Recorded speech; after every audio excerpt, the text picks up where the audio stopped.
تعالیٰ نے حضرت انسان کے لیے ہدایت کے من جملہ ذرائع میں سے ایک ذریعہ کتابیں اور صحیفے بنائے۔ قرآن مجید سب سے آخر میں نازل ہوا، اور جتنی ماضی میں نازل ہونے والی کتابیں اور صحیفے تھے ان میں جو کچھ تھا اس کا خلاصہ قرآن کی شکل میں موجود ہے، اور قیامت تک آنے والے اور ما بعد قیامت معاد کی ساری چیزیں قرآن میں رکھی گئی۔ اور قرآن کے نازل ہوتے ہی باقی کتابیں منسوخ ہو گئی۔ کتابوں پر اعتقاد، یقین، ایمان ضروری ہے، لیکن عمل صرف قرآن پہ ہوگا۔ یتیمے کے نا کردہ قرآن درست، کتب خانائی چند ملت بشست۔ ابھی قرآن مکمل نہیں ہوا کہ پچھلی کتابیں منسوخ ہو گئیں۔ قرآن کے پہلے حرف سے ہی پچھلی کتابیں منسوخ ہو گئیں۔ تاروں سے کہو اب کوچ کریں، خورشید منور آتا ہے۔ تو ہمارا پچھلی کتابوں پر ایمان لانا ضروریات دین سے ہے، لیکن عمل قرآن پہ ہوگا۔ اس وقت دنیا کا کوئی بھی مذہب، کسی بھی مذہب کا ماننے والا، وہ اپنے مذہب کی کتاب کو ہاتھ میں پکڑ کے یہ نہیں کہہ سکتا کہ یہ وہی کتاب ہے جو نازل ہوئی۔ وہ بھی کہتے ہیں کہ جناب اس میں ضرور کمی بیشی ہے، کوئی تھوڑی مانتا ہے، کوئی زیادہ مانتا ہے، لیکن آنکھیں بند کر کے قرآن مجید کا نسخہ ہاتھ میں پکڑ کے حضور کا غلام کہہ سکتا ہے یہ وہی کتاب ہے من و عن، حرف بحرف، بغیر کسی تغیر اور تبدل کے، جو میرے رسول کے سینے پہ نازل ہوئی ہے۔ تو یہ چیز کس قدر تیقن پیدا کرتی ہے، کس قدر یقین کی بجلیاں پیدا کر دیتی ہے سینے میں۔ پھر آنکھیں بند کر کے عمل کیوں نہیں کریں گے؟ کتاب پر ایمان لانے کا مطلب پوری کتاب پر ایمان لانا، اس کے تقاضوں پر ایمان لانا، اس کے احکام کو ماننا، اور اس کے نواہی سے اجتناب کرنا، یہ تقاضا ہے اس ایمان کا۔ تو یہ نہیں کہ جو چیز سمجھ میں آئے، پسندیدہ ہو، نفس پر شاک نہ ہو، نفس کو مرغوب ہو، محبوب ہو، اس پر تو عمل بھی ہو، اس پر بات بھی ہو، اور جو چیز نفس پر شاک ہو تو اس کو جو ہے وہ چھوڑ دیا جائے۔ تو یہ ایمان کا مفہوم نہیں ہے۔ ایمان کا مفہوم یہ ہے کہ پوری کتاب پہ ایمان لایا جائے۔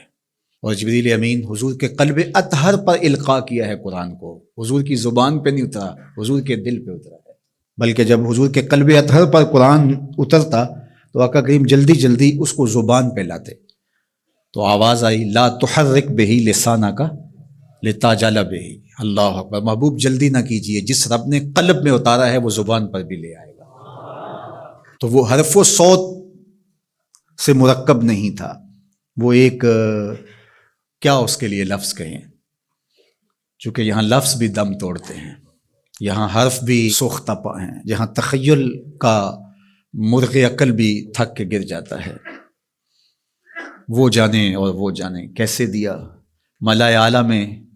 وہ منظر بھی تو ہم دیکھتے ہیں کہ رب اپنے محبوب سے پوچھتا ہے کہ یہ فرشتے کیا بات کر رہے ہیں، تو حضور معذرت کرتے ہیں، تو اللہ تعالیٰ اپنا دست قدرت، اب یہاں اور کیا کہا جائے، کسی اور کا ہوتا تو ہاتھ کہہ لیتے، لیکن یہاں تو دست قدرت، فوضع کفہ بین کتفی، تو اس نے دست قدرت میرے دو کندھوں کے درمیان رکھا۔ تو پھر کیا ہوا، دست قدرت یہاں آیا، ٹھنڈ میرے سینے میں پڑ گئی۔ اللہ اکبر، فعلمت ما فی السماوات والارض، تو پھر کوئی کائنات کی چیز رہی نہ جو میرے سینے میں ڈال نہ دی گئی ہو۔ تو یہ ایک اور کیفیت ہے، اس کو آپ اس تدریس سے، یہ جو پھٹی کے ایک طرف استاد ہوتا ہے اور دوسری طرف شاگرد ہوتا ہے، درمیان میں نصاب پڑھا ہوتا ہے، ایک یہ ہے، یہ طریق ہے، یہ بھی درست ہے، اس کا انکار نہیں ہے، لیکن یہ کیفیت اور ہے۔ ابسط ردا کا یا ابا ہریرہ، ابو ہریرہ کہا حضور مسئلہ بہت ہے، بہت کچھ سنتا ہوں، پتہ نہیں جاتا کہاں ہے، کہا چادر بچھاؤ۔ اللہ اکبر، مسئلہ کیا ہے مجھے یاد نہیں رہتا، کہا چادر بچھا لو۔ ابو ہریرہ رضی اللہ تعالیٰ عنہ چادر بچھا لیتے، حضور ایسے کچھ بھرا اور ایسے ڈال دیا، کہا اس کو سمیٹ لے اور سینے سے جوڑ لے۔ حضرت ابو ہریرہ فرماتے ہیں اس کے بعد میں بھولا نہیں ہوں۔ تو وہ کیا ڈالا تھا جو ایسے ڈالا تھا؟ اللہ اکبر۔ تو یہ ساری چیزیں صوت و آہنگ سے جڑی نہیں ہوتی، کچھ چیزیں نظروں سے بھی پلائی جاتی ہیں، اور وہ صفحہ و کرتاس پہ نہیں لکھی جاتی، وہ لوہے دل پہ لکھی جاتی ہیں۔ اس لیے فرمایا کہ ہم نے آپ کے سینے پہ قرآن نازل کیا، اور اس کی وجہ بھی بیان کی، اس لیے کہ ہم آپ کے سینے کو قرار عطا کریں، تسکین ملے، قرار ملے، مضبوط کریں آپ کے سینے کو۔